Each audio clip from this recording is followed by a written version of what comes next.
ఇటీవల సోషల్ మీడియాలో బాగా వినిపిస్తున్న పేర్లలో శోభిత ధూళిపాళ ఒకరు.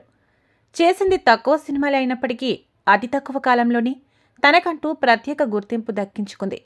ముఖ్యంగా నాగ చైతన్య వల్లే శోభిత ధూళిపాళ లైఫ్ లైన్లోకి వచ్చిందని చెప్పాలి. సమంతతో విడాకులు తీసుకున్న తర్వాత తెలుగు హీరోయిన్ శోభిత ధూళిపాళతో రిలేషన్లో మెయింటైన్ చేశాడు. ఈ క్రమంలోనే నాగ చైతన్య శోభిత ధూళిపాళ డిసెంబర్ 4న అన్నపూర్ణ స్టూడియోలో చాలా సింపుల్గా వివాహం చేసుకున్నారు.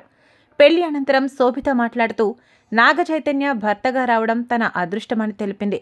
మళ్లీ తర్వాత నూతన జంట టెంపుల్స్ విజిట్ చేశారు. పెళ్లి అనంతరం అటు నాగ చైతన్య తిరిగి తన సినిమాలతో బిజీగా అయిపోగా ఇటు శోభిత సైతం సినిమా షూటింగుల్లో పాల్గొంటుంది. ఇదిలా ఉంటే సోషల్ మీడియాలో యాక్టివ్గా ఉండే శోభిత తన లేటెస్ట్ ఫోటోషూట్ను షేర్ చేసింది. యూనిక్ అవుట్ఫిట్లో కనిపించి అందరికీ షాక్ ఇచ్చింది. వరుసగా పెళ్లి చీర కట్టు, ఆ తర్వాత పెళ్లి సాంప్రదాయ వస్త్రాల్లో కనిపించిన శోభిత ఇలా అందంగా కనిపించి ప్రతి ఒక్కరిని సర్ప్రైజ్ చేసింది.